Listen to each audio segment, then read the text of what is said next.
Buenas, soy Rocío de Psicología de la UNED y estamos estudiando fundamentos de la investigación. Hoy vamos con otro apartado más que serían los métodos y diseños experimentales. Como siempre, os dejo en la cajita de descripción todos los apartados que vamos a ver hoy y hago un repasito ahora al principio para que sepáis.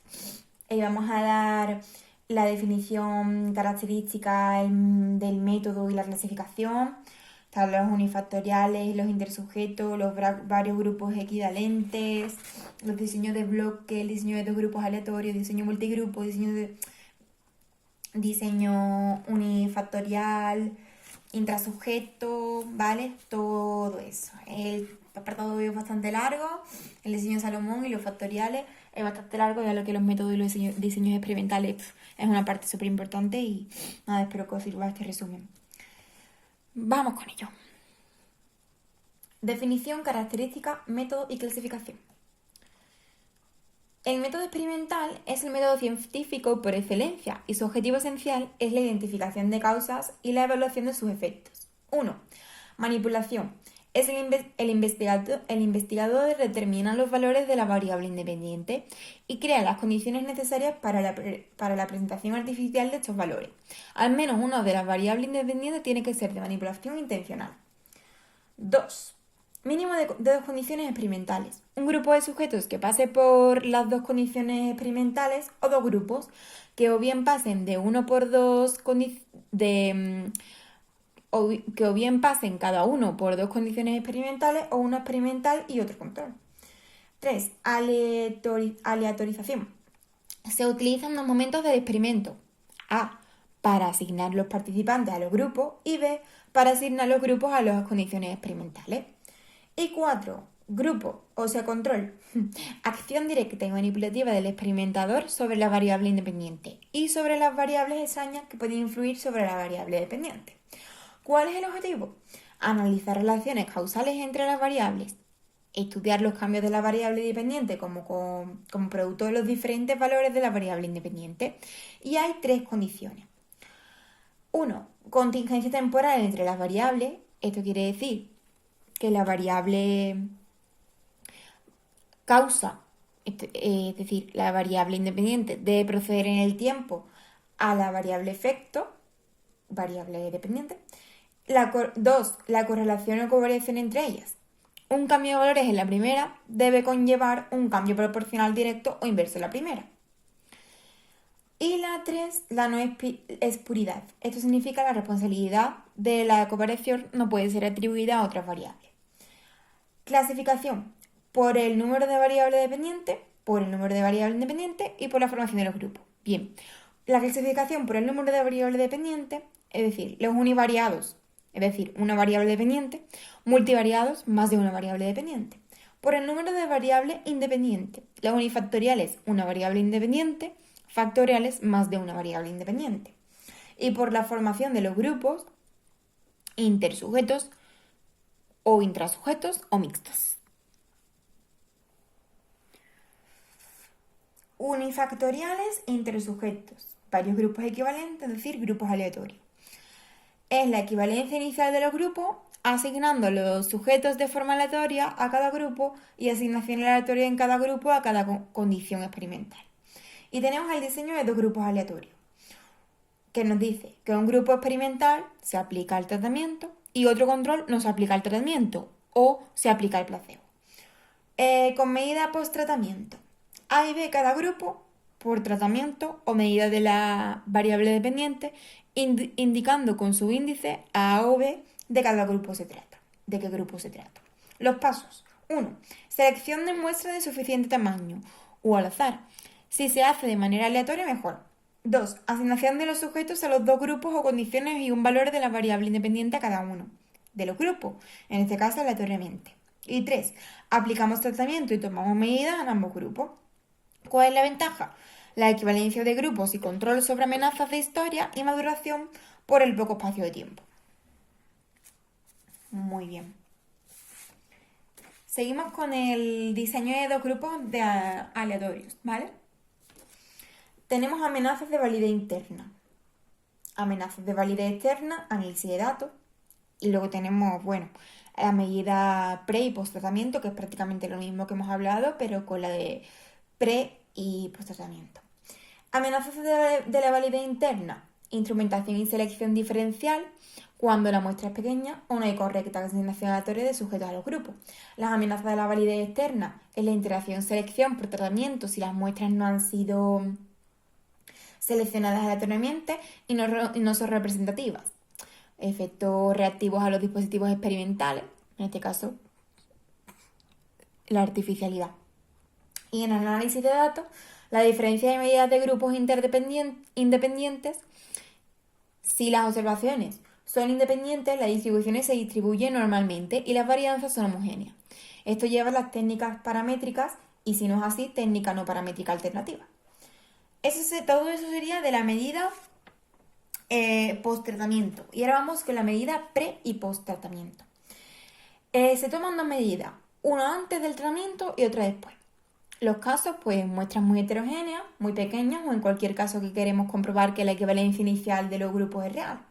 Los pasos, pues, son lo mismo que en el de anterior, excepto por la medida pretomada después de formarse los grupos. Las ventajas, se estudian grupos equivalentes y se pueden controlar casi todas las amenazas. Y ahora tenemos amenazas validez interna, que es la sensibilización a la medida pre y regresión estadística, cuando en la medida pre las puntuaciones son extremas, pero al ser equivalente los grupos se espera que ambas influyan por igual en ambos. Las amenazas de la validez externa es la interacción medida, pre y tratamiento y artificialidad experimental. Y el análisis de datos, tenemos 3 puntos. 1. Comparar las dos medidas pre para comprobar equivalencia de grupo. 2. Comparar medidas pre y post dentro de cada grupo para ver la influencia interna del tratamiento en cada uno. 3. Comparar medida post de ambos grupos para contrastar hipótesis 1 y 3 estadísticos de contraste paramétrico para diferencia de medidas de grupos independientes. 2. Estadísticos para la inferencia de medidas de dos grupos relacionados. Bien, diseño multigrupo. Son 3 o más valores de la variable independiente y los grupos pues son todos experimentales o uno control sin tratamiento o con placebo. Pueden tener medidas pre y post o solo post. El proceso similar a los anteriores, el que he dicho. Las amenazas pues son las mismas. Y el análisis de datos, solo medidas post, ANOVA, que son medidas pre-post o ANCOVA, usando la medida pre como variable covariante. Diseño de bloques. Cuando se sospecha que la aleatorización no es un procesamiento de control suficiente por la heterogeneidad de la población, la muestra es pequeña o cuando se cree que una variable extraña puede estar influyendo. Técnica de bloqueo. Agrupar a los sujetos en subgrupos o bloques en función de la puntuación obtenida en una variable extraña muy relacionada con la variable dependiente. Esto quiere decir variable de bloqueo VB, ¿vale? O en la puntuación variable dependiente. Una vez formados los bloques, se asigna aleatoriamente el mismo número de sujetos de cada bloque a cada grupo o condición experimental. La variable de bloqueo se diferencia en la medida pre, en que la variable de bloqueo se mide antes de formar los grupos. Tipos completos, cada bloque es una réplica exacta del experimento, o incompletos, se aplican solo algunas condiciones dentro de cada bloque. También tenemos los grupos apareados y equiparados, que serían los sujetos son idénticos en la variable de bloqueo, que se llamaría variable de apareo o equiparada, es decir, no similares, dentro de cada subgrupo. Un ejemplo, pues usar pares de gemelos. Los pasos. Una vez elegida la variable de bloqueo, la medimos en todos los sujetos y decidimos el número de subgrupos que vamos a formar. Cuanto mayor variabilidad en las puntuaciones, mayor número de subgrupos. Una vez formados los bloques, asignamos aleatoriamente el mismo número de sujetos a cada bloque, eliminándose los sujetos restantes de forma aleatoria. ¿Cuáles son las ventajas? Los grupos experimentales son más homogéneos que formados al azar, por tanto mayor validez interna. Inconveniente, un enorme esfuerzo y coste. Un análisis de datos, pues hay dos opciones. 1. Tratarlo como un diseño de grupos independientes y usar las mismas técnicas. O 2. Incorporar la variable de bloqueo al análisis de datos utilizando las técnicas de dos variables como ANOVA y ANCOVA.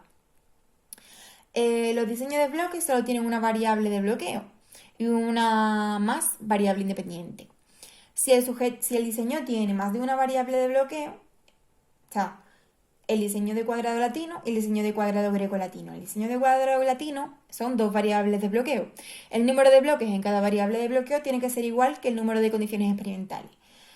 Y luego tenemos el diseño de cuadrado greco-latino, que es dos o tres variables de bloqueo. El número de variables entre variable de bloqueo y variable independiente tiene que ser 4 y el número de niveles en todas las variables tiene que ser el mismo. Muy bien. Unifactoriales intrasujetos.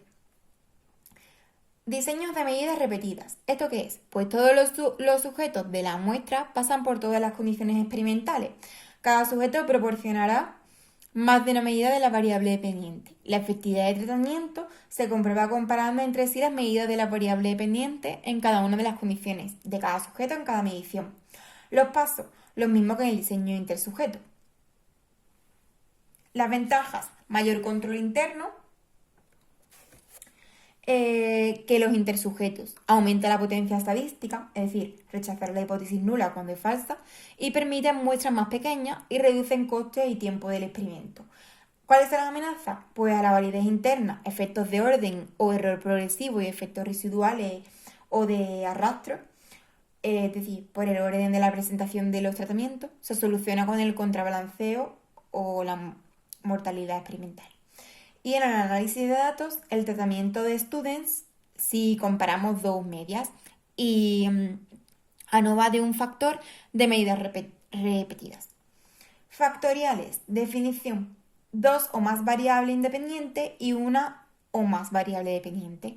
Cada factor o variable independiente puede tener dos o más valores o niveles y cada tratamiento o condición experimental consiste en la combinación de los respectivos valores de un factor con el de los otros. Diseño de dos factores, A por B. A es el número de niveles de un factor y B es el número de valores del otro factor. Diseño de tres factores, A por B por C. ¿Entendemos? Seguimos con los factoriales. ¿Qué tenemos? Ventajas. ¿Cuáles son las ventajas? Pues la posibilidad de estudiar diferentes efectos. ¿Cuáles son esos efectos? Pues tenemos tres efectos. Efecto principal, diferencial y de interacción. El efecto principal, la influencia de cada variable independiente tomada separadamente sobre la dependiente y existen tanto efectos principales como variable independiente haya. Efecto diferencial, la comparación de dos niveles de un mismo factor para determinar entre qué niveles se dan las diferencias que refleja el efecto principal. Es decir, si la variable independiente tiene solo dos niveles, no procede buscar este efecto.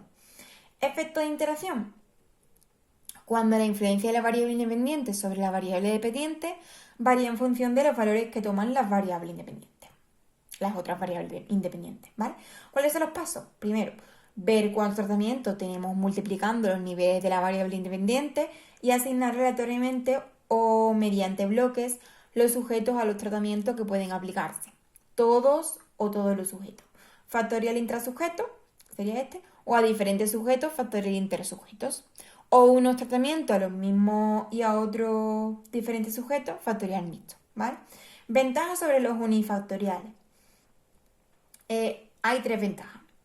Uno, más ecológicos, es decir, más adecuados para estudiar el comportamiento debido a su complejidad. En realidad en él influyen muchas variables. Dos, más eficientes.